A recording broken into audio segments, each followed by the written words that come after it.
U.S. Patent 4877027, October 31st, 1989. Microwave hearing system. Patent issued to Wayne B. Brunken.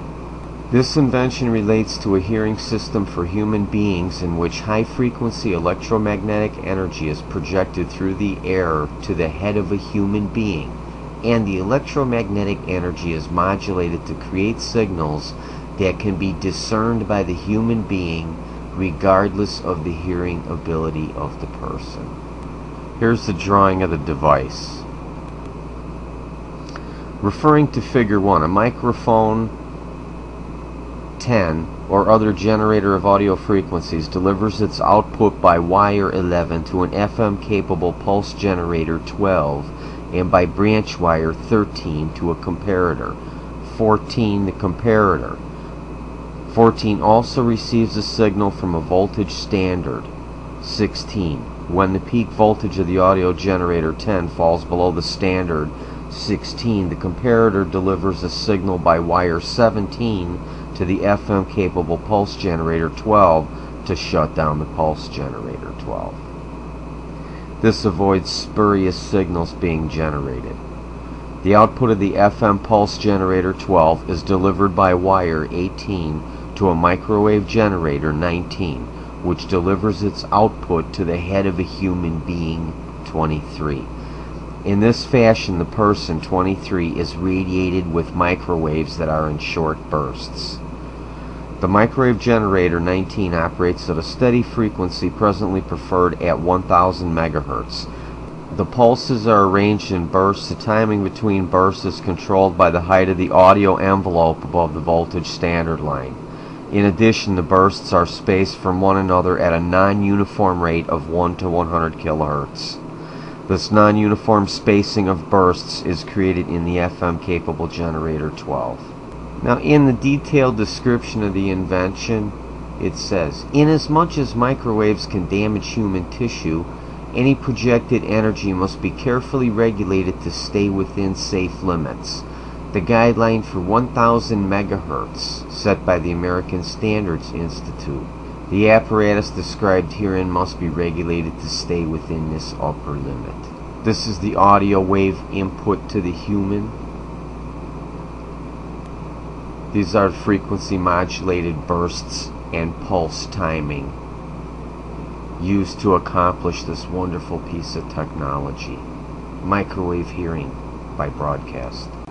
Now we know today that not only can speech be transmitted via microwave over open air broadcasts like this, but they can broadcast feelings and emotions into you. See the video on Monroe's method of an apparatus for inducing desired states of consciousness. U.S. Patent 5356368, October 18th, 1994. Effectively, all consciousness is due to electromagnetic patterns generated within the brain. What we do is imitate what the brain normally does and apply it experimentally. Where are these thoughts coming from? What Dr. Persinger is saying is that virtually any mental state can be artificially injected into a human brain from an exterior source. The most frightening thing is that the means for doing this already exists in a fully operational form on a worldwide basis.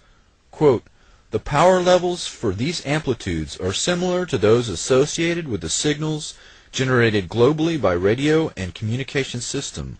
Within the last 2 decades, a potential has emerged which was improbable, but which is now marginally feasible. This potential is the technical capability to influence directly the major portion of the approximately 6 billion brains of the human species by generating neural information within a physical medium within which all members of the species are immersed. Unquote. Dr. Persinger's message, minus the jargon, is that the entire human race can be controlled through the use of electromagnetic influence piggyback on television and radio networks or other technological means.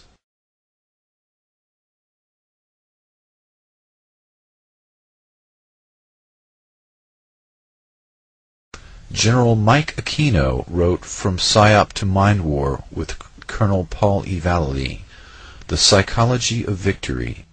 He discusses the use of psychotronic weapons or electronic weapons that influence the mind.